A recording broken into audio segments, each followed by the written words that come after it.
A very unpopular topic these days, how free markets are unbeatable. Bryan, take it away. All right, let's see. All right, let's just get my. All right, there we are. All right, good. All right, everyone can see the slides. You started screen sharing. We Let's don't, see. yeah, there we go. Yes. All Good. right, great. Okay, so this book, if I wasn't giving this talk, I would be finishing it today. At least the first draft. I'm like writing like the last few parts of the conclusion of the book, and the most promising option right now is University of Chicago. So I'm hoping that all works out. But this is an outline of the book, and let's just get started, everybody. All right. Uh, so as you guys might have heard, there's been a big argument about free markets versus government. It's gone on for a while. It's gone on for over a century. State of the situation. Most non-economists have very deep skepticism about markets and high hopes for government. Even people who think government's very corrupt, still the go-to is, well, we need government to go and handle this. And as I bet you people also know very well, even most economists are ambivalent at best about markets. We can see this in terms of party affiliation. So 25, 30 years ago, typical economist was a moderate Democrat. I've got good data on that. And now the typical economist is a progressive Democrat. We've gone from something like a 3-2 Democratic Republican ratio to like 4-1. And that 4-1 is a very steep age gradient. So while the older ones, it's still probably 3-2 for that to balance. It really has to be the case that under 40 PhD economists are something like 10-1 Democrats now. So economics really is on its way to becoming just part of the normal monoculture of left-wing academia. So what do I do in this book? I make a bold claim, which I understand is very hard to believe, and probably you guys will have more trouble believing it than most people, which is I claim to have a new argument. So I have something new to say about free markets versus government. And I'm going to not only say this is something that has barely been considered in terms of why free markets are better, but it also at the meta level explains why it's so hard to make the case. Because what I'm going to say is the most intellectually cogent arguments are just so ugly that most people don't want to hear them. And if your goal is persuasion rather than truth, maybe you shouldn't even say them.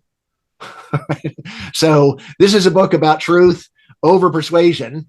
I do have this hope that if I say it just so, that the truth will be so strong that it will be persuasive. But I'm made a conscious decision in this book that if there's any conflict between truth and persuasion, I'm just going to say it exactly the way I think it is. And if that alienates people, they're alienated. Here's the underlying slogan of the book. It is, markets do the good things that sound bad, and governments do the bad things that sound good. So that's the slogan. I'm going to come back to that a bunch of times, but before we can go any further, we got to back up. All right. And so social desirability bias. Raise your hand if you've got your camera on and you've heard this term. All right, good. All right. So over in psychology, as economists, we've heard, let's see, I'm figuring that at least I know several of you economists anyway. Over in psychology, there's a lot of imports that have made their way into economics. We've heard about availability heuristic, representativeness heuristic, things like that. There's another idea in psychology that has not moved over to economics that much, and it's called social desirability bias. In layman's terms, what it means is human beings gravitate towards saying and thinking whatever sounds good. It's what they want to say, and also even when they're not really being monitored, it's what they tend to think, especially if everybody else is saying it. More technically, it's the tendency of respondents to answer questions in a manner that will be viewed favorably by others. Here is a standard literature review list of cases where they have found notable social desirability bias of self-reports of abilities. More than half of people claim to be smarter than the median person, for example. Like more than half of people claim to be better drivers than the median person. So self-reports of abilities, personality traits, people tend to say like more than half of people say they are kinder than the typical person. Sexual behavior. So when it is premarital sex is frowned upon, people say they haven't had it. But if there's other data that you compare it, you see that people are lying. Income, which is a funny one because people generally don't want to claim it's either too high or too low. You don't want to say it's too low because you don't want to look poor. But if it's too high, then it's like, oh, people might judge me for that. Self-worth, Compliance with medical instructions is a fun one. As you may have seen, when you get medical prescriptions from doctors, there's a giant encyclopedia written in size 3 font telling you how to use the actual drugs. And when you ask people, almost everybody claims that they're following it, and yet there's other evidence people are not really reading the instructions or following it. So religion, so people, for example, self-report more church attendance than we know really exists based upon attendance numbers. Patriotism, here, you've heard of people saying, okay, I'm ready to die for this country. I was actually able to put together data on what fraction of military age American males volunteered to join the military right after Pearl Harbor in a few months. It was something like 2%. It's not what you see in movies. Right? And even there is a selfish reason to volunteer, which is if you volunteer, maybe you can get into the safer force. Like in World War II, the Navy was especially dangerous, but in Vietnam, the Navy was safe. So bigotry, ask people, are you racist? People don't say they're racist. Or physical appearance, violence, benevolence, illegal acts. So these are all things where the answers that you get don't line up with what we know about the statistical reality. Obviously, a socially desirable claim can be true. The point is that whatever the true status, we're inclined to give the same answer. So like, am I fat? All right, so I'm not going to go and parade in a swimsuit in front of you, but you can have your own opinion about whether I'm fat or not. But there's only one right answer to that question. Doesn't matter what I look like. You're still not supposed to say, yes, you're totally fat, Bryan.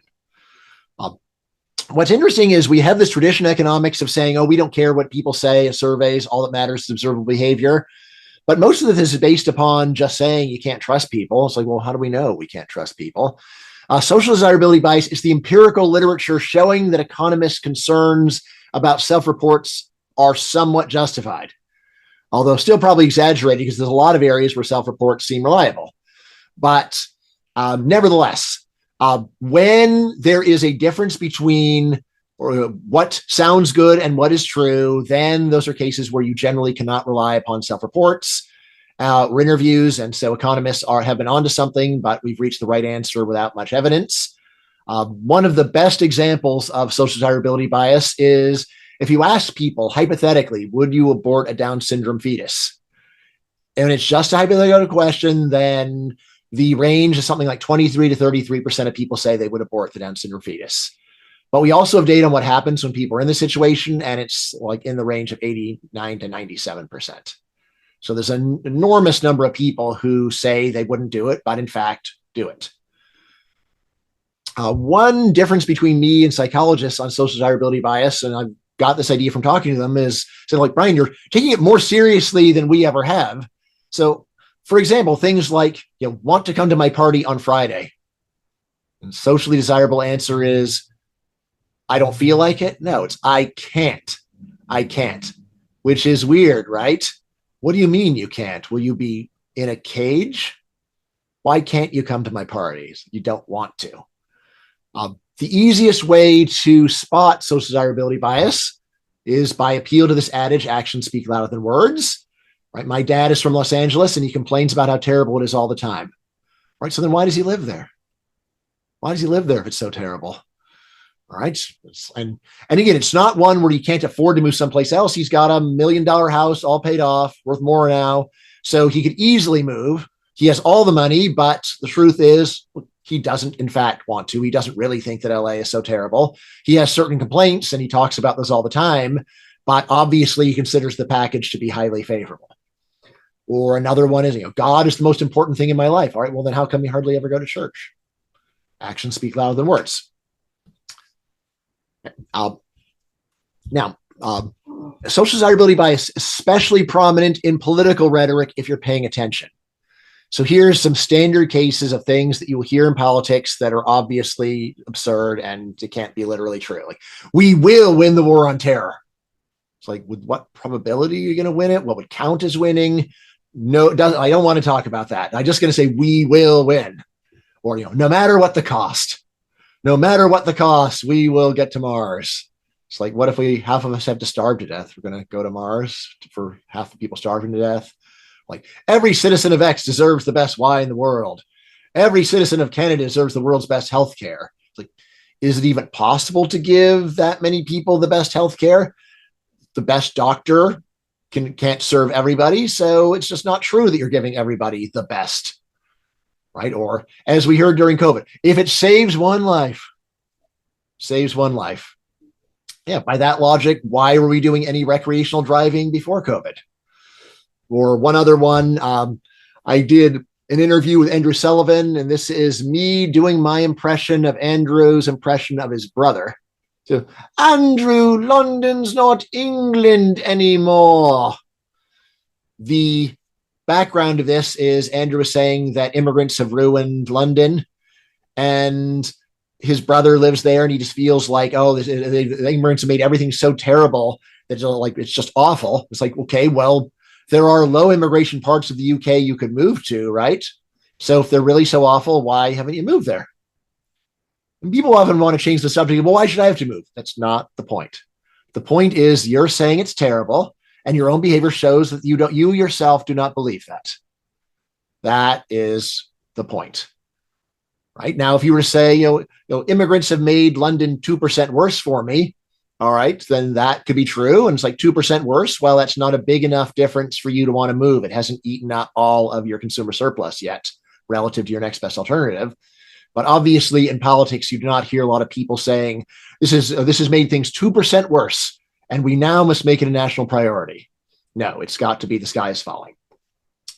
Another thing that I suggest is just find any political speech, even one by someone who you generally like and agree with their policy conclusions, and then just go through it sentence by sentence, asking, is the sentence literally true or not?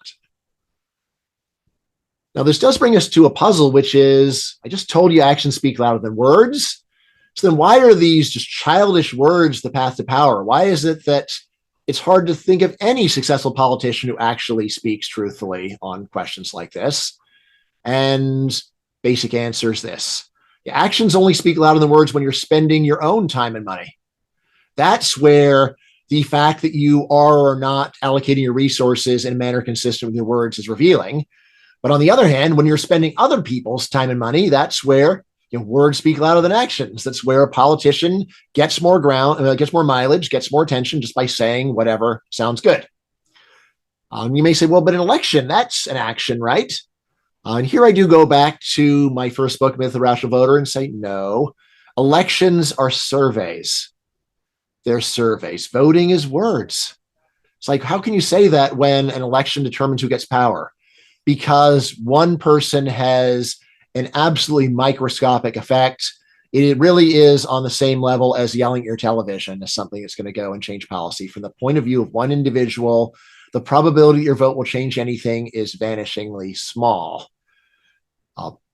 In fact, just to underscore this, if you ever are called up by Gallup, you have a greater chance of changing U.S. policy in that survey than you would have if you voted for 1,000 years. Because there's only like 1,000 people in a Gallup survey. Politicians do look at those surveys to get an idea about what public opinion is. You are much more likely to tip the number in a decisive way in that survey so that policy changes than if you were voting. Surveys are actually a better opportunity for you to change political outcomes than elections, not worse. All right, now, at this point, can you draw any big lesson from this? And my answer is yes. If you know your Schumpeter, you'll get the title of the slide, right? So you know capitalism, socialism, and democracy. All right. So here's the key bridging, or the two key bridging questions. So what do we call it when you're spending your own time and money? Well, we got a lot of names for it, but among other things, we call that markets. You're spending your own time and money, that's a market. And what do we call it when we're spending other people's time and money? Among other things, we call that government. This debate we've been having about markets versus government, it really has been deadlocked for a long time. So my basic history of thought is free market ideas peaked right around the time of the collapse of the Soviet Union. And free market policies peaked maybe a decade after that because there's a lag between ideas and policies. But it only took a few years of shock therapy for people to say, okay, well, this has shown these free market reforms have failed. And people that said were saying no, like they actually work really well. Like we never said it would work in a month or a year, and we never said there'd be no costs or no businesses be shut down. This is totally unfair. Like no, shock therapy, total failure. So after the mid 90s, so that was where we really did reach this deadlock. It wasn't that common for countries to totally reverse free market reforms, but it was one where it became very hard to push for any new free market reforms after that. And if you look at stuff like the economic freedom of the world data, see, basically there was a plateau in economic freedom of the world around 2008 after a couple decades of moving up. And that's where we are making sure to keep a constant sample of countries. All right. So my claim is that once we really take STB to heart, we can break the deadlock. So here is a quote from the book where I say, the cause of the deadlock, I shall maintain, is not the facts are too muddy or the arguments too evenly matched. The cause is our all too human reluctance to be brutally honest. Many of the leading arguments against markets are, intellectually speaking, arguments in favor of markets. Many of the leading arguments for government are, intellectually speaking, arguments against government. Once we replace STB with utmost candor, the logjam largely dissolves, and the logic rapidly flows in a libertarian direction, pro-market and anti-government. All right, so what am I talking about? All right, so we all know what econ textbooks say about market failures. Standard list. What's interesting to me about the standard textbook market failures is they're almost totally divorced from what normal people complain about. So here are some actual popular complaints about markets that rarely make it into econ textbooks, but normal people say, politicians say them, and they're complaints like this. Markets downsize thousands of workers. It's like, okay, what's the market failure? For normal people, that's the failure.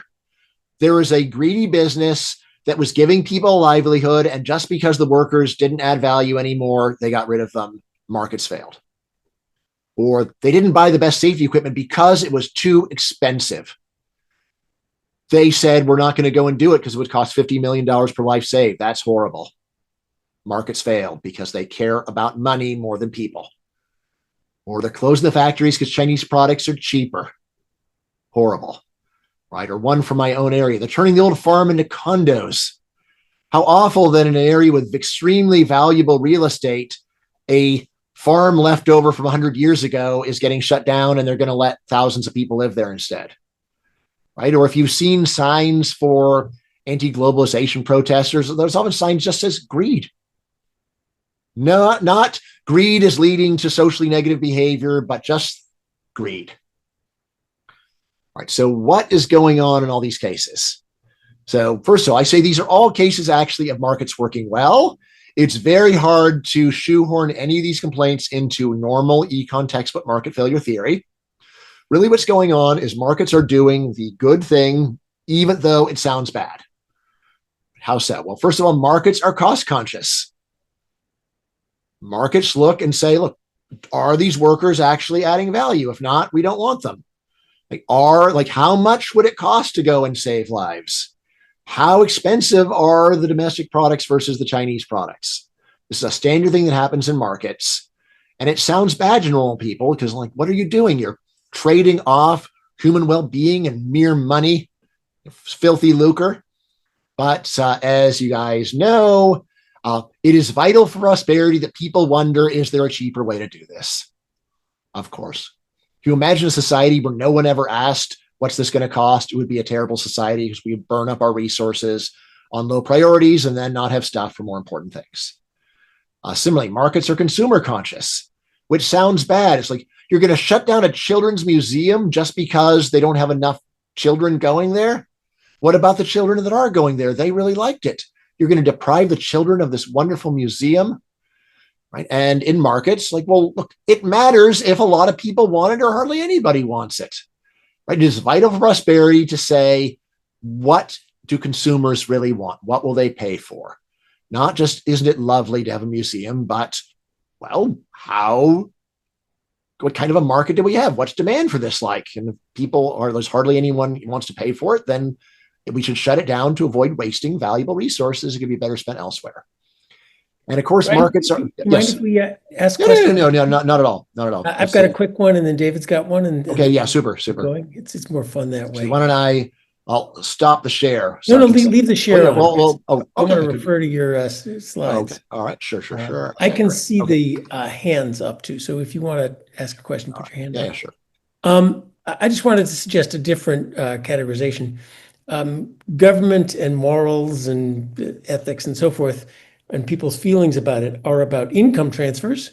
Markets are about incentives. And when people see a Mm-hmm. price, they see, I can't afford it, an income Mm-hmm. problem. We see an incentive, as you know. Mm-hmm. That seems to me a different and maybe more revealing um, characterization of the difference. Hmm. So I'm going to disagree with you, John. Again, like that's what a reasonable person would say. That's not what normal people say. And you No, can say, normal well, people they say just don't have the words to explain themselves in a reasonable way. I don't think that's what it is. no, no, Like, they look at it and they see the income effect, and mhm, we see the incentive. And markets, right. which are not persons, Mhm, react to the incentive. We understand how markets are working. mhm. So, but you think about this. So think about like, that horrible firm didn't buy it because it didn't buy the best safety equipment in the world because it was too expensive.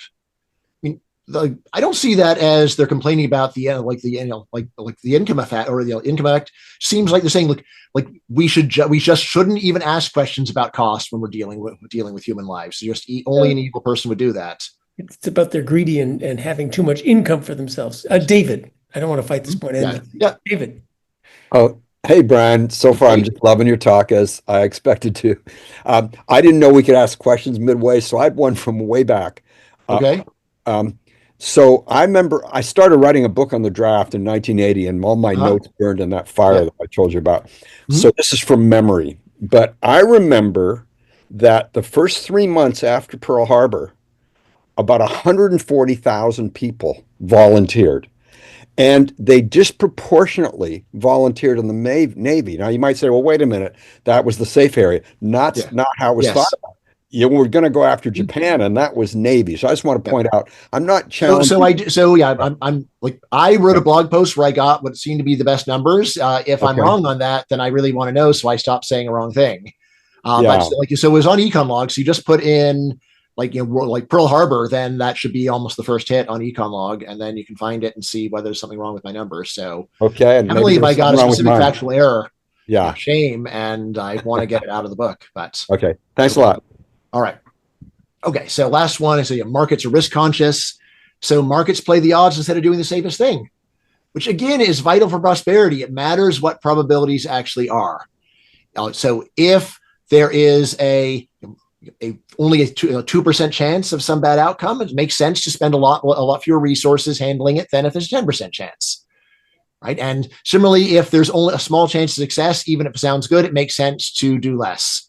Like if someone were to say, look, well, businesses aren't doing enough to go and on cancer research because they don't know that it's going to work. It's like, yes, and that's what you should do if you don't know it's going to work. If there's only a 10% chance of finding a cure for cancer, you should put in fewer resources than if there's a 100% chance, of course. Right. And then the question, so what is profit maximization really? Right? Which, remember the signs, greed. Say, look, profit maximization is simultaneously being cost conscious, consumer conscious, and risk conscious at the same time. All of those things that are good for society are part and parcel of profit maximization, and yet normal people do not like this stuff. Here, if you remember a movie called The Devil's Advocate, where Al Pacino literally played Satan as a lawyer, and he has this monologue where he says, I've nurtured every sensation man has been inspired to have. I cared about what he wanted and I never judged him. Why? Because I never rejected him in spite of all his imperfections. I'm a fan of man. I'm a humanist, maybe the last humanist. The way I'm saying what markets do is what Satan did in this story, right? So of course, he's being kind of facetious in it, but it's still a nice quote. Like markets are dealing with people as they really are, right? And they are catering to their actual desires rather than to the desires that they feel pressure to pretend to have. Now, what governments don't do? What governments don't do? All right. So, was there a slide I missed? Oh yeah, no. That's right. I skipped a slide. Okay, my bad. Okay, so another thing that markets do, good stuff sounds bad, is what I call mind reading. So markets give us what we actually want instead of what sounds good. And I do say markets practically read our minds. How so? So to start, most obviously, markets produce a whole bunch of shameful goods, goods that people are kind of embarrassed to be consuming, but they really like them, like alcohol. It's unusual that someone would want to go and give a speech about how important alcohol is and how much they love it. But in practice, alcohol is really important to people, right? Tobacco, fatty food, sugary drinks, pornography, gambling, reality TV, violent video games. These are all products where there's almost no public defenders. And there are plenty of economists when say, oh, it's because there's negative externalities. Like, is it really the negative externalities that's going on? What if a person would consume them totally in the privacy of their own home, wouldn't bother anybody else? Still, people are not comfortable going and taking a stand in their favor. And yet almost everybody enjoys something on this list. So that's just a start. There's goods that markets make where no one wants to admit that they actually want it. At least almost no one wants to admit it. There's no speeches. Just think like, have you ever read like an essay in praise of smoking? You're not going to read much like that. And yet there's a lot of people that are doing it. Like, why are they doing it? They must really like it. There must be some incredible pleasure they're getting out of it. And yet, and markets give it to them without asking a lot of questions, or really any questions at all. I can also say markets produce just ordinary selfish goods like the last 10 things you bought on Amazon. So imagine that we go and we put up your Amazon order list. Probably not buying anything that is just humiliating, but still, if you were speaking at like an effective altruism conference, how would you feel about the stuff that you bought? It's like, why didn't you just go and not buy those nice poker chips and donate the money to poor strangers? Like, well, I really wanted these poker chips, right? So it's very rare that anyone wants to give a speech defending the way they spend their money. The truth that dare not speak its name is almost everybody likes spending their money selfishly. That's what human beings do. And markets don't hassle you over it. Markets just give you what you want, even though you don't want to talk about it very much. There's a album by the band The Dead Kennedys called Give Me Convenience or Give Me Death, which is, of course, their ironic commentary on how horrible capitalist society is. But it is striking that you're never going to hear political speech in favor of convenience. Safety, yes. But to say, look, the extra safety from taking off your shoes on airplanes is minuscule. The inconvenience adds up. So let's just take some slightly greater risk of a plane blowing up in order to go and save many billions of hours of time, right? That is not a political speech that is going to fly with people. It does not sound good.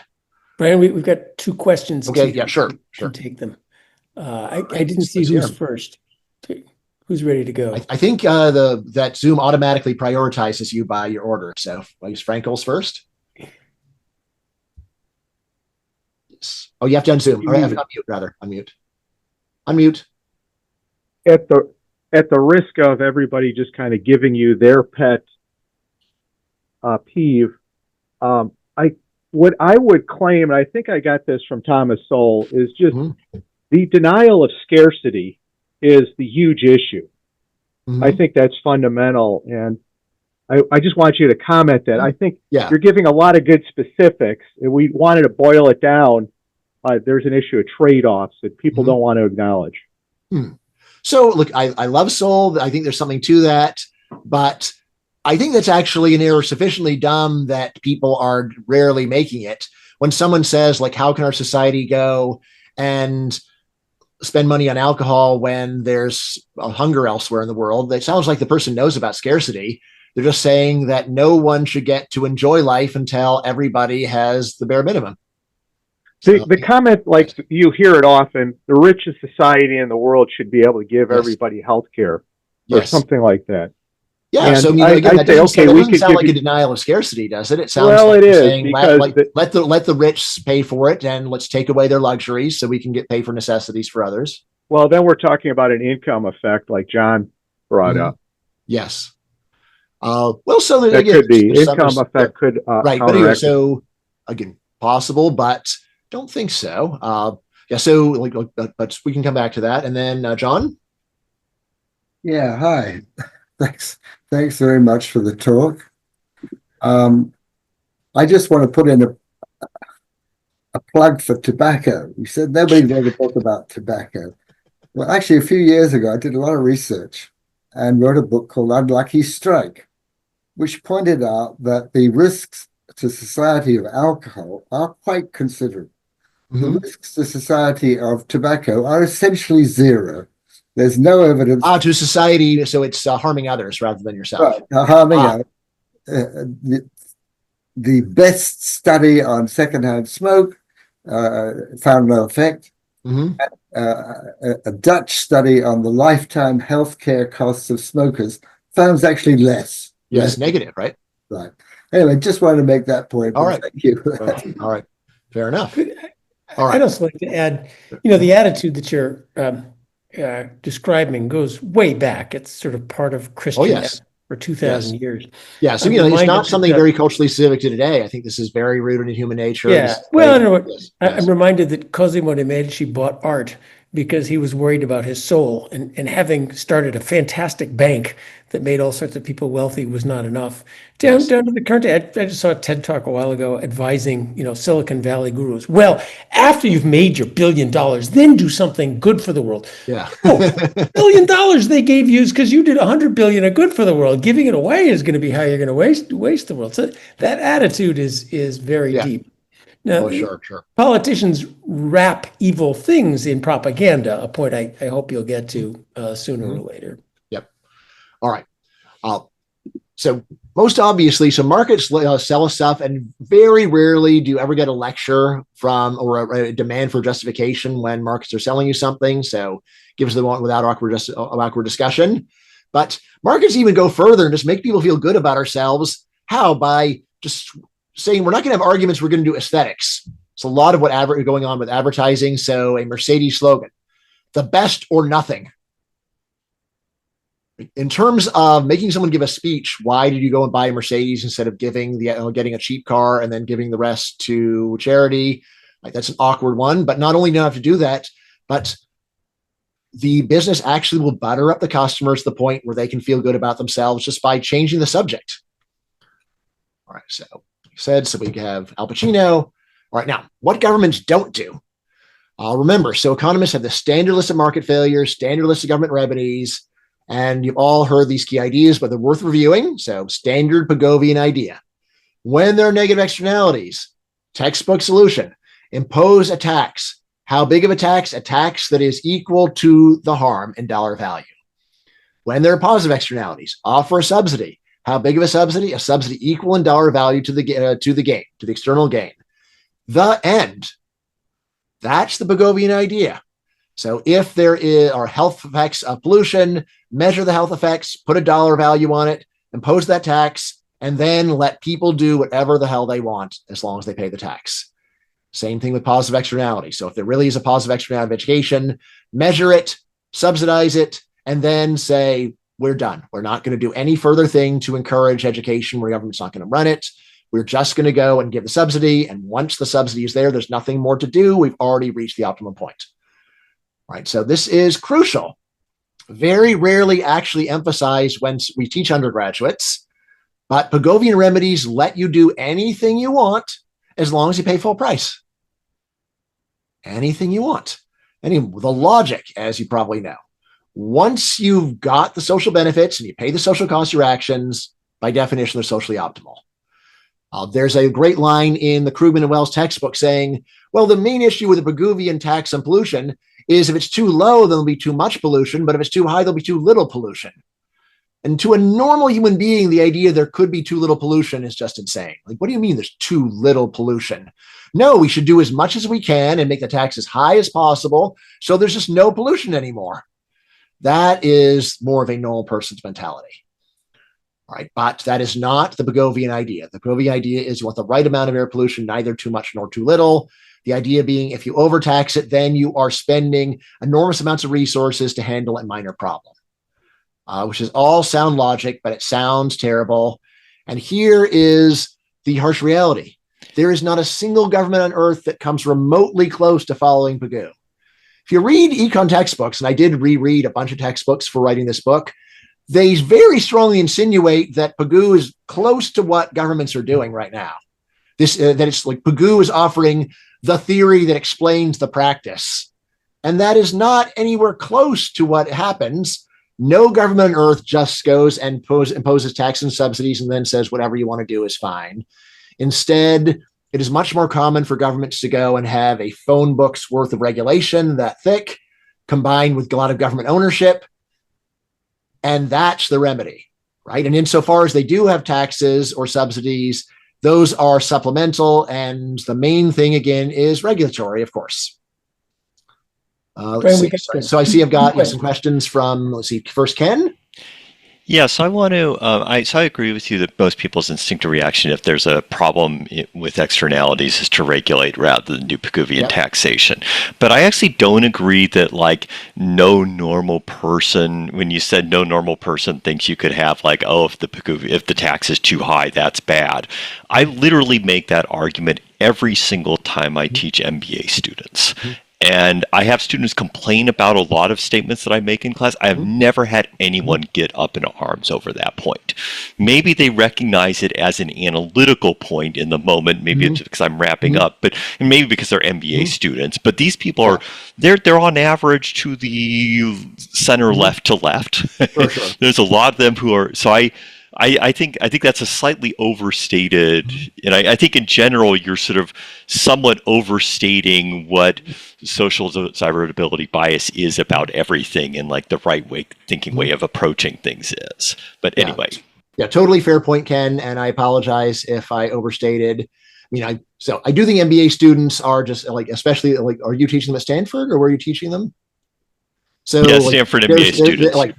So they're not normal people. I don't want to do no true Scotsman and say like the students you teach, like they aren't even close to normal, but the students you teach aren't close to normal. If you were doing Mason students, then it would be a different story. And so, I mean, it is true that like when you talk to a normal audience, pushback is also not so common. It's more, but like I would say, like, would they spontaneously say something like, you can have pollution regulation can be too strict? I think that's one where you really do need some serious economic training before you would spontaneously say that.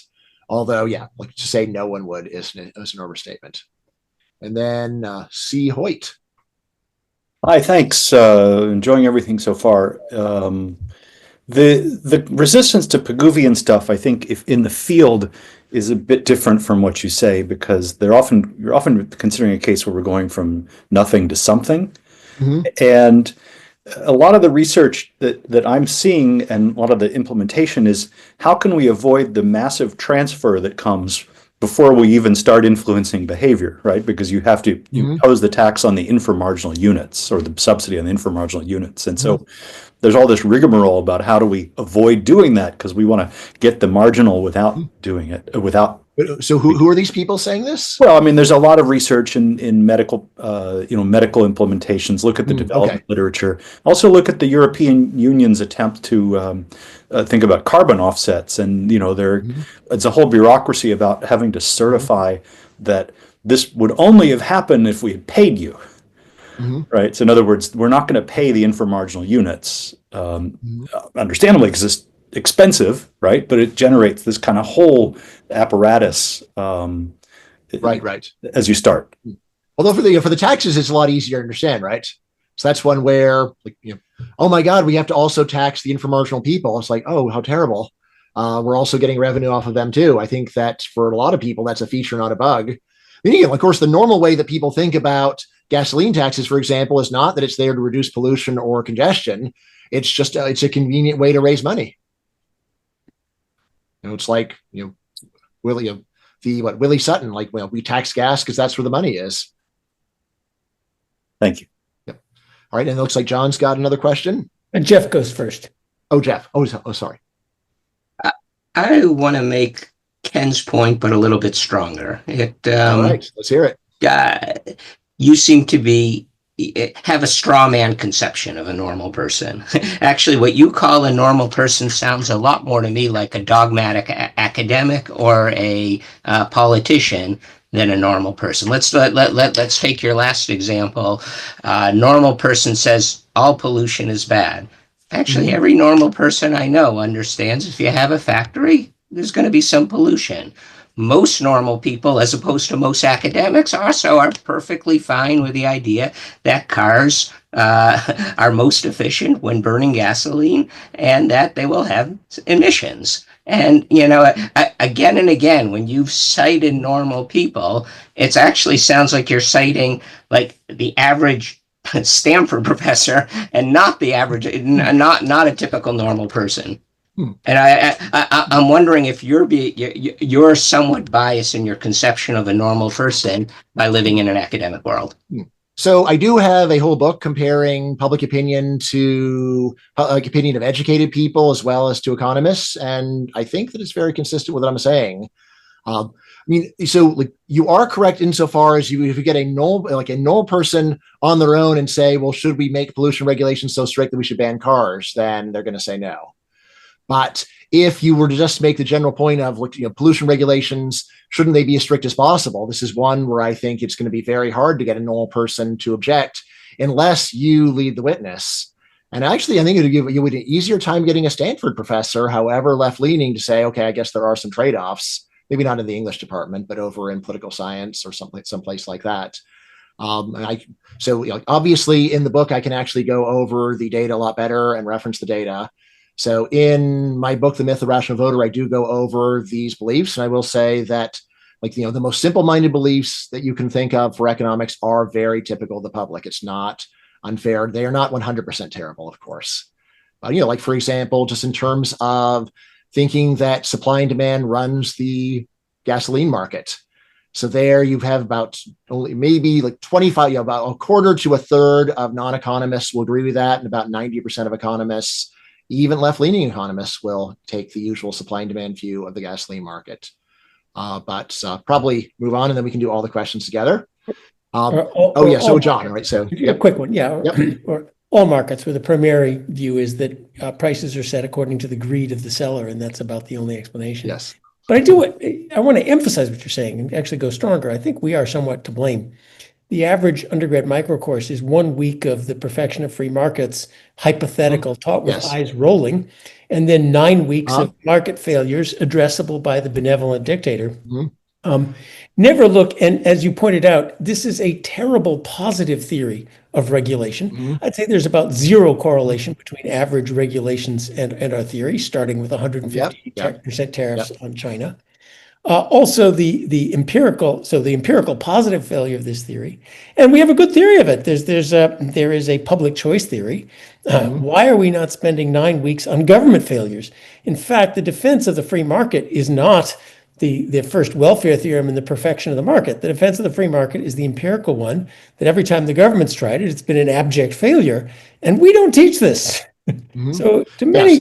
So in a way, that is a lot of what I'm saying in the book. One of the slogans I have is that the theory of market failure is a great reproach to all actually existing governments, because there's no actually existing government that listens to the theory of market failure.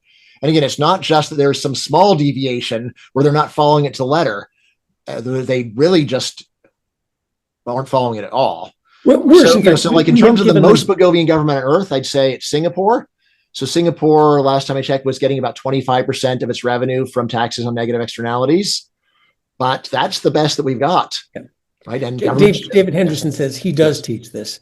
But in some sense, we are guilty of providing propaganda points, because every time they do something to pay off their rent seekers, they clothe it in the language of market failures. John, let the guy finish. Okay. Right. Thank you, Jonathan. I will shut up. Okay. All right. And let's see. Hold on. So we have 1 hour, or we have hour and change?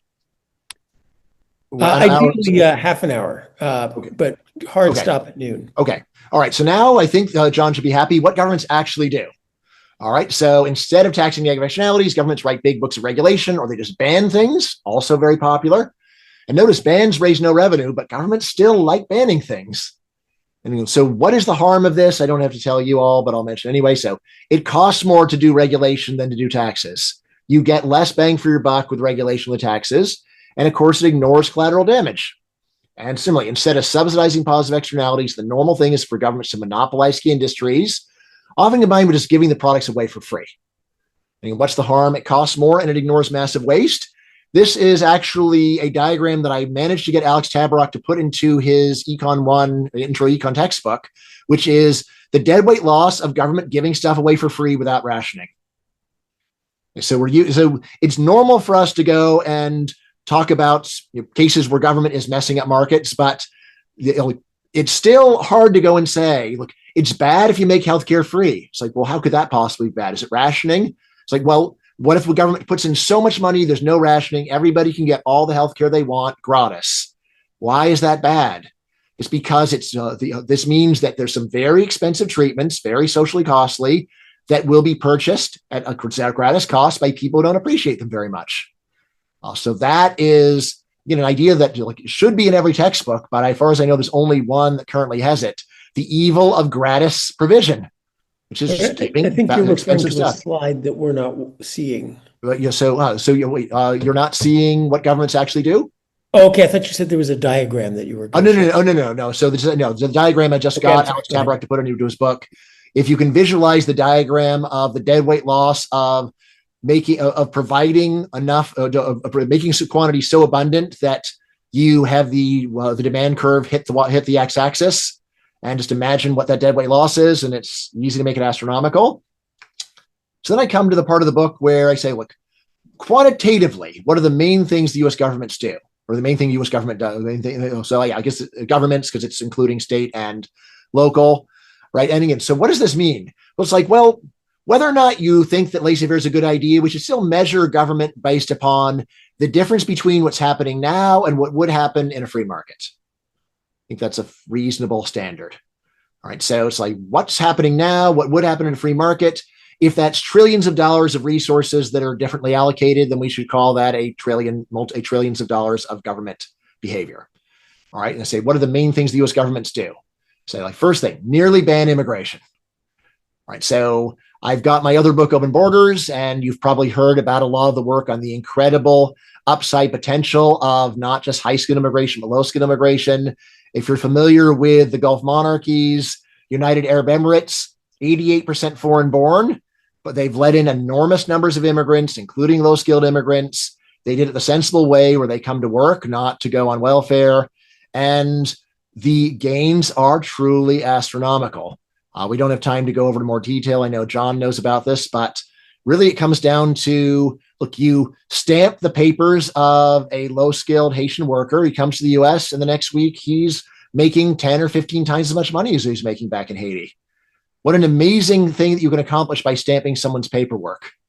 And if you say, well, it's just distribution, it's like, well, what? So American employers just hire people to be nice? It's got to be the productivity is 10 or 15 times as high in the U.S. as it is in Haiti.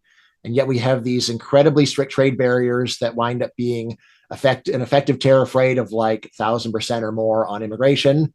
And this gets barely mentioned in most textbooks, that the U.S. government restricts immigration.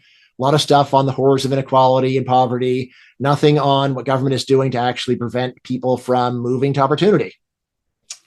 Governments also very strictly regulate construction. My most recent book, Build, Baby, Build, goes over how strict this regulation really is. Very reasonable, quick version is averaging over the whole country. Regulation is probably about double the price of housing. In Stanford area, as you know, it's a lot more than doubled. Just relative to actual physical construction costs, what you could do with by right construction if the only person that could decide what happened on land was the landowner, right? And by the way, this one is really striking because we got very strong evidence that construction actually has positive externalities. How so? Well, there's a really easy way to escape the negative externalities of living around other people. Things like, so pollution, noise, traffic, parking problems. You can just move to a rural area of the country and you solve all those problems. But almost nobody wants to do it, even though prices are much lower in the country. So what's going on? It's got to be that the package of all the positive externalities of density and all the negative externalities actually has a high positive value, and yet governments are acting as if it's got a big negative externality. Then I talk about the near ban on nuclear power. You probably know about nuclear is actually intrinsically, technologically, is the cheapest kind of energy. It's not cheap now because it is so crazy regulated, all in the name of making it safer, even though it is in fact already much safer. And before there was much regulation, it was much safer than the alternatives. And yet very hard to go and sell that. And then, of course, there's universal redistribution, which super popular, but very hard to explain what the rationale is. The way I like to put this is, if you were a billionaire, you had $8 billion to give away, would you give $1 to every person? Be crazy, right? You would target the philanthropy to where it matters most. And yet we spend an enormous amount redistributing money to absolutely everybody, like no matter how rich they are, right? All in the name of, we have to ensure a decent retirement for every single American. It's like, well, wouldn't it be insured close enough if we only took care of the bottom half and had taxes be half as high? That doesn't insure it. That's bad. And then, of course, the heavy subsidies or full funding of education and healthcare. We can talk about that more in the Q&A. All right. So I'll say the market failures are questionable at best. So for immigration, a lot of complaints, but there's also some pretty obvious positive externalities of immigration. Construction's got positive externalities. Nuclear power's got positive externalities. I have a whole book saying education has negative externalities. So this is a case governments aren't even getting the signs right. And they're definitely not doing what Pigou would say, which is be trying to measure those externalities and get them priced just so that we neither over nor under regulate things. So the questionable market failures, massive costs, but social desirability bias is very strong. So like even when you propose doing something like an Emirati system for immigration, like that would be a 2-tier system. That's terrible. Like, well, don't we already have a 2-tier system? There's the tier of people that are born here and the tier of people that aren't. Well, no, that's fine. That's fine because they're not here anyway, so they don't count. Right? With construction. So just imagine the reaction of your Bay Area people. Like, let's tear down a bunch of historic homes in San Francisco and put skyscrapers there because it's an incredibly value to the world. And also, don't we have more than enough historic homes in San Francisco anyway? Have you ever felt like you ran out and you needed more? But it sounds really bad to normal people, even people that would benefit from much cheaper housing in the area, right? And nuclear power, you just say, look, we could have 100 Chernobyls and fewer people would die than from coal. Kind of a person would say such a horrible thing, right? And then so you may know the Lyndon Johnson speech where he established the student loan programs. And this ensures that every student in America will be able to go to any college he wants and not be limited by the income of his family. Isn't that wonderful? It's like, what's wrong with him going to a cheap school? Why is it that everybody has to have the option of going to the most expensive place funded by taxpayers? What's the marginal difference?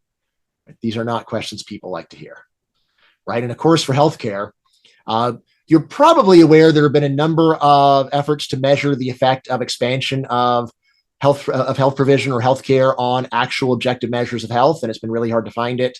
So I think most recently, Amy Finkelstein has the study of what happened to the health of the elderly after Medicare was adopted. It's very hard to find any measurable effect. Same thing with the Oregon Medicaid experiment, right? And it's like, but the important thing is everybody should be guaranteed. It's like, well, what if it costs a lot and it barely improves things? So you might remember during COVID, all the 6 feet apart propaganda and so on, but not a lot of propaganda, just lose weight, which almost certainly more effective, but nothing that people want to hear about. Let's see. All right, so let me just do the table of contents and then I will take questions until we're done. All right, so yeah, the book does a lot more, and it's I guess in terms of double spaced, it's going to be 330 pages of regular text. So probably with everything else, it'll come out to 400 pages. So it's a pretty hefty tome. I have time to do a lot of digressions and handle a lot of other issues and put in a lot more nuance. But basic setup is, first there's the introduction where I go over social desirability bias. Chapter 1, this is where I talk about the stuff that John was complaining about. There is this very widespread perception that all economists are just like the Stanford Classical Liberal Zoom group, just a bunch of horrible free market fundamentalists. I assume that's not true, but this is the chapter where I just say, look, before we even go on, let's find out what do economists really think. And so free market economists are a small but very vocal minority of the economics profession and always have been for as long as we've had data, right? So probably a reasonable measure is in the 90s, something like 15% of PhD economists or PhD economics professors could be reasonably called free market economists.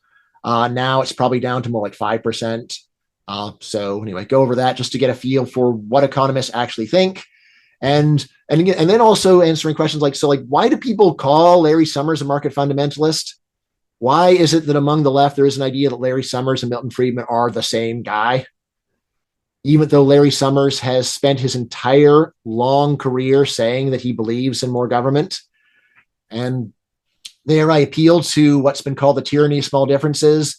A lot of what's going on is that regular mainstream Democratic economists get in trouble with the rest of the left because they occasionally make a concession to common sense. And for that, they get their heads bitten off.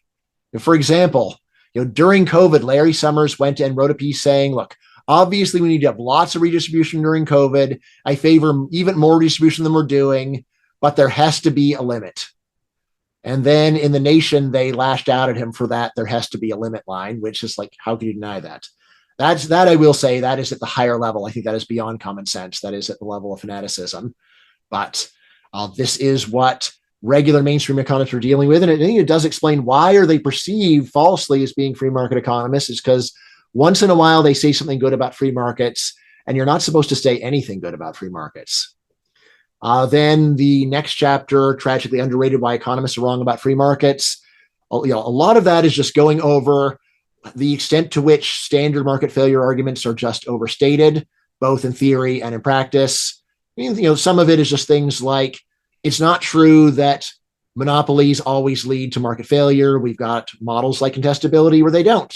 And if you look at the tech sector, I'd say there's a lot of evidence that the contestability model is onto something.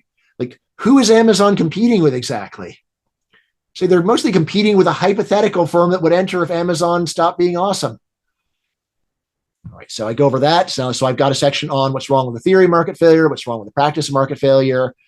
Then I've got a third chapter called Absurdly Overrated, Why Economists Are Wrong About Government. That's where I focus on actual government does not listen to the theory of market failure.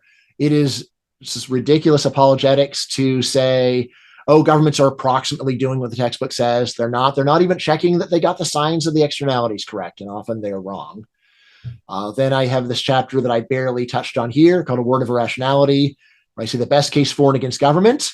This is one I think some free market people won't like it, where I just say, yeah, I think a lot of people are fools, including adults, not just children. And in principle, you could actually make them better off by controlling their lives, but then say, but in practice, it doesn't work out very well. And also, these same people get to vote. So they do vote for a lot of silly stuff too. And this is the chapter where I try to spell out very concretely what I'm talking about. And basically, it is a bullet biting chapter where I just say, yes, I think the best thing is the free market for all these policies that people are very convinced has to be something else. I try to be non-dogmatic in saying, look, aren't there some problems with the free market? Yeah, of course, there's tons of problems with free markets. Say, first of all, government does a bad job. But second of all, slippery slope is a totally good argument, actually. Saying that once you give government the power to go and do the most reasonable things, it doesn't stop there. And most of the really bad policy we have actually started off with something fairly reasonable, like zoning started off with a bunch of rules that seem like, well, yeah, like you can't build right up to the property line, things like that. And it's like, all right, we get from that to the current state of San Francisco. It would have been better if you just let people build to the property line. Then I've got some dialogues. And then the last part is plea to the free market, here's the future. My read of free market economists right now and free market people generally is we've just been badly demoralized since the 90s. The main reaction to the demoralization is to go and moderate and say, well, we need to make peace with the welfare state. And maybe if we have a good enough welfare state, then people will tolerate markets. I think there's almost no evidence for that, actually. It's not true that if you just expand the welfare state, then people stop complaining about markets. It's all part of a general complaint about markets being bad. And I say, look, we just have to accept that it's a hard sell. So the problem is not really, the problem is not the arguments fundamentally. Say there is a problem with presentation. And I do try to convince free market people just to be a lot friendlier and have a better sense of humor and all that stuff. But ultimately, don't beat yourself up if you can't go and sell people on tearing down historic buildings in San Francisco to build skyscrapers, because it's just inherently a super tough sales job, even though it is a good idea. All right, so why don't I kill the screen share and then I can see your faces. Oh, hey, Dan. Let's go in inverse order of who has already asked too many questions. Okay, so that would go good. put Dan Klein first. I can't hear you, Dan. Dan, yeah, you're muted. Sorry. Yep. Thanks for your talk, Bryan. So I think it would be interesting to hear you try to describe in general terms the types of features of bad things that sound good, and then to speculate on why it is that those things sound good when they are not good. Yeah, it's a really good question. So Paul Rubin had a very nice piece on folk economics and evolutionary psychology where he tried to use EvPsych to explain some of this stuff. I like the idea of the piece, but it just wasn't very convincing to me. So a lot of what I'm doing here is I'm taking advantage of I know it when I hear it. It's not that hard for people to have an idea of what will sound good to other people and what won't. I mean, once you actually know social desirability bias, I'm often quite entertained. I just hear someone be asked a question where they know that they don't want to say something that will offend others. And then they sit around trying to craft an answer that will not get their heads bitten off. Right? It's pretty funny, actually. I mean, like during COVID, for example, one of the most popular arguments for reopening was, well, we shouldn't close gyms because gyms are important for health. And so it's a health trade-off. It's two sacred things that we're trading off rather than not health for money or health for fun. And the fact that people would just go to this thing of well, how much health do you actually think you get by going to the gym? How many hours of life you think people are losing from the gym being closed? Couldn't they just work out at home? And yet that argument worked a lot better than isn't it fun for kids to see their friends? And isn't that more important than some very tiny effects there? In terms of the general features, I will say, I think a general feature is anything involving markets and business and the rich, people have a negative attitude towards. Things involving government, religion, family, those people have a much more positive attitude towards. So this piece on Bastiat's what is seen and what is not seen. So I know a lot of free market people think, Bastiat, he totally nailed it. And I do love Bastiat.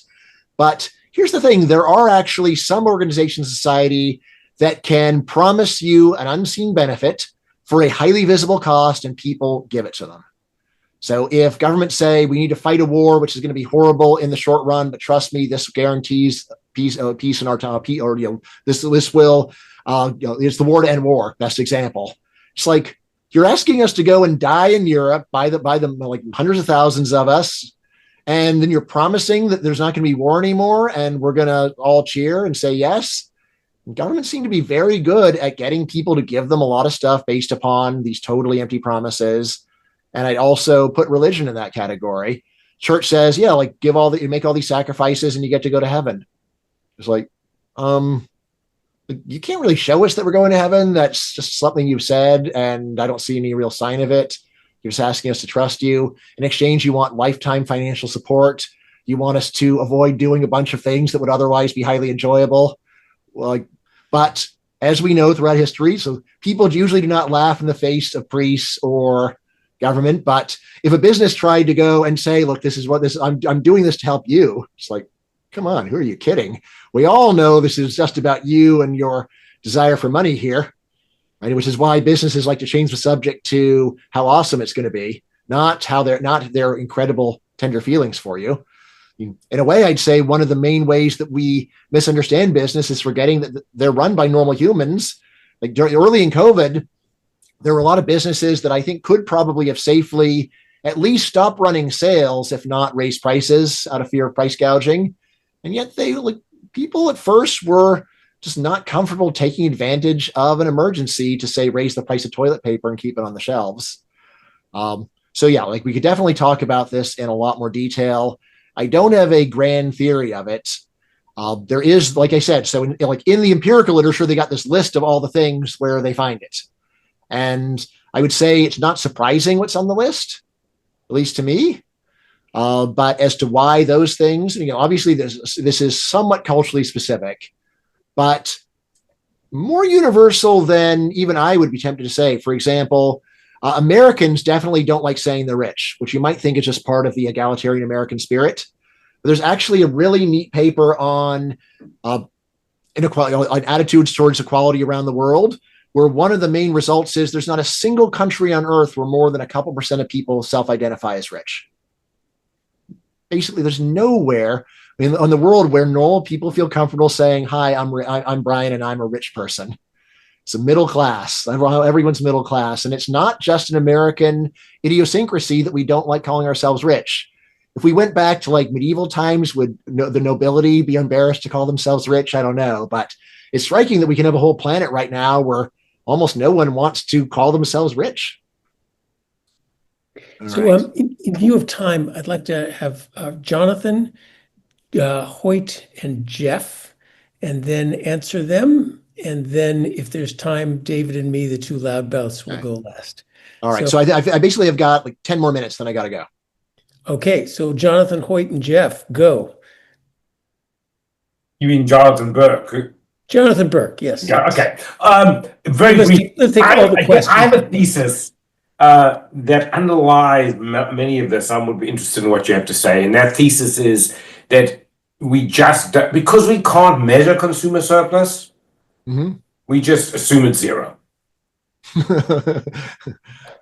Okay. In other words, you spoke about this. The market delivers this great benefit to human beings called consumer surplus. We pay a lot less in the benefit we get from products. It's very difficult to measure. We don't know what the hell consumer surplus is. And so in dealing with it, we assume it's zero. I mean, John just mentioned it very briefly about, about a billionaire and how much good he did for the planet. And nobody realizes it. It's all in consumer surplus. And it's because we don't measure consumer surplus. I mean, I would say that, so of course, most people don't understand the concept and it's really hard for them. And even undergrads, they have to hear about it like 10 times before they really get it if you've got good undergrads. But in terms, as I would say, like once people understand it, from introspection, they don't seem to have much trouble doing it. As to to hold it in your mind is a bit harder. But what's striking to me is people seem to be very willing to say, well, of course, there's we owe so much to government. That's one where people are much more comfortable in thinking about, in a sense, you call it taxpayer surplus of you owe so much to the government, you owe so much to your country. I mean, usually phrase in terms of country rather than government, but think of everything you owe to your country. It's like, well, why do I owe my country? Maybe my country owes me.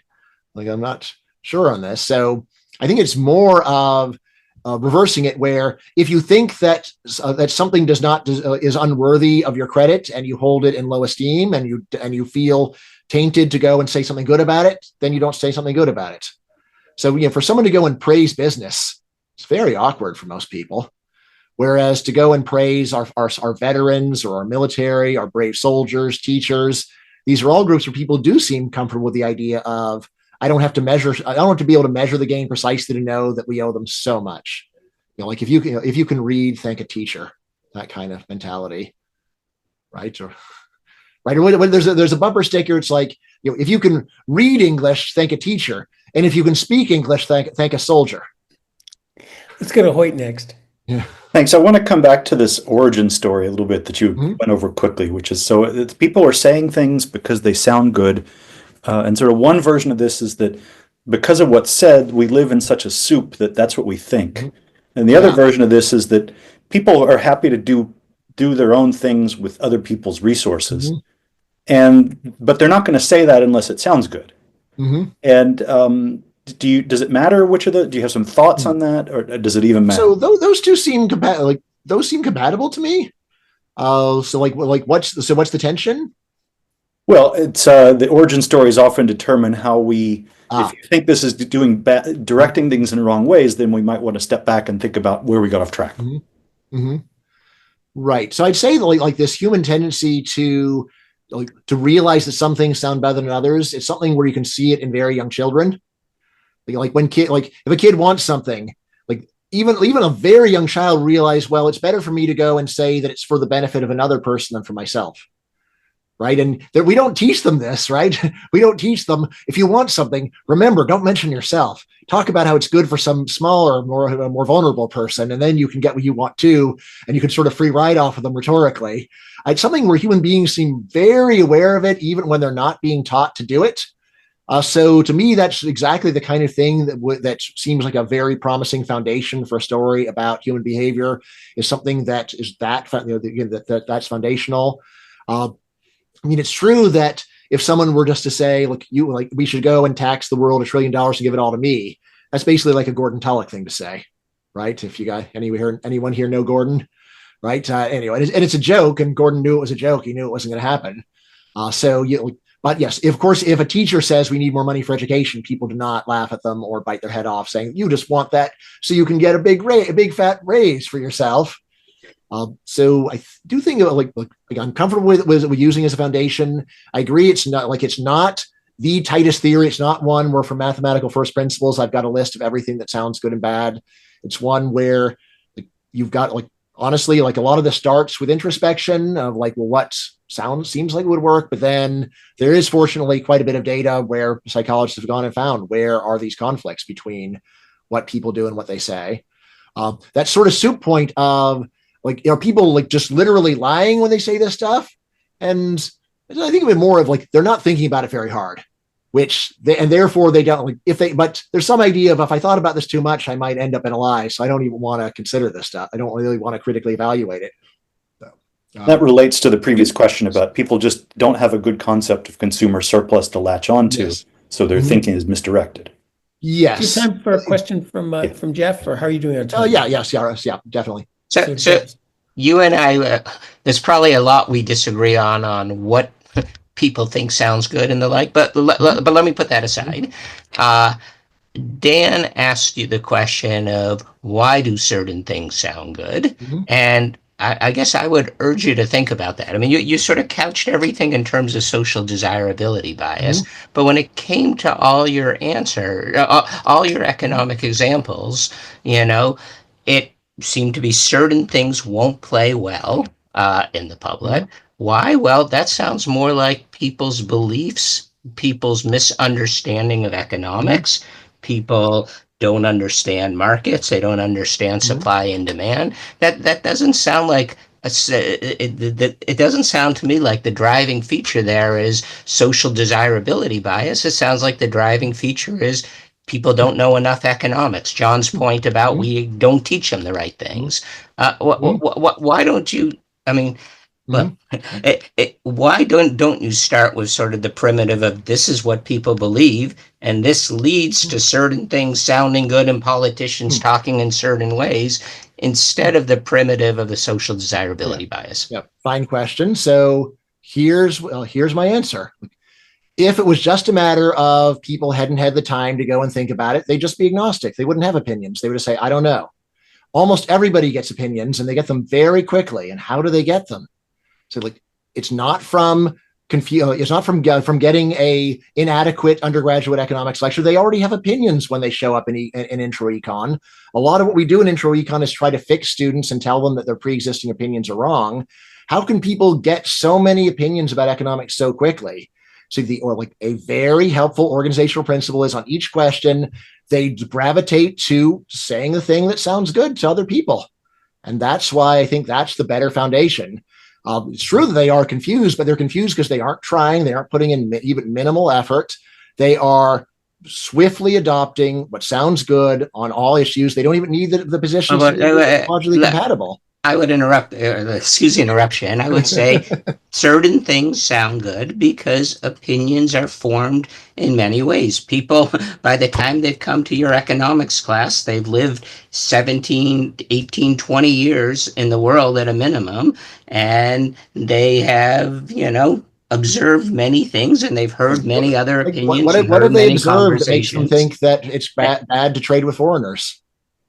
I'm sorry? What have they observed that makes them think that it's bad to trade with foreigners? What they've observed is they've actually bought tons of stuff from foreigners and have benefited from it. And yet, large majority of people they are have heard the protectionists. incorrect argument that if you buy from foreigners, you're putting an American out of a job. They've heard this argument, and they've heard it many, many times, and they just have the wrong beliefs. So, or how about that's what a normal person just blurts out without even thinking about it, and that you could go and tell them the opposite thing. It's like, no, like, stop saying that Americans benefit too. It's mutually beneficial. You can tell them that, which fits their experience a lot better. But like, they are very hostile to that. It sounds disloyal to their country. It sounds like, yes. I think you're not giving people enough credit for their beliefs, even when they're wrong. You know, that they have beliefs and they're based on something. And if the econ professor tells them one sentence, that's not going to be enough to immediately change their beliefs. Yep. Okay, I'll leave it at that. For a question all right, totally fair. So, of course, the argument from authority is, well, I've been writing on this topic for 30 years and all of my stuff. But anyway, that's not going to convince you, so I'm not going to bother with that. I have written a lot about this, so this isn't just the first time I'm thinking about this. If this is a mistake, it's a mistake I just keep making over and over for 30 years. Honestly, I will say that what convinced me originally is I used to be a normal person. I used to have a bunch of normal opinions, and I think there were no arguments. I just was repeating stuff that other people had said without thinking about it. And the reason why I repeated it is just sounded good. And it's the kind of thing that other people, you can say it without worrying about it, because other people aren't going to say, like, I like to buy American. They're not going to bite your head off for that. It's like, yeah, I like to buy American too. Of course. It really takes a lot of steel just to go and calm down and even look at arguments at all. But yeah, sorry, I do need to be going, guys. So anyway, it's been great fun.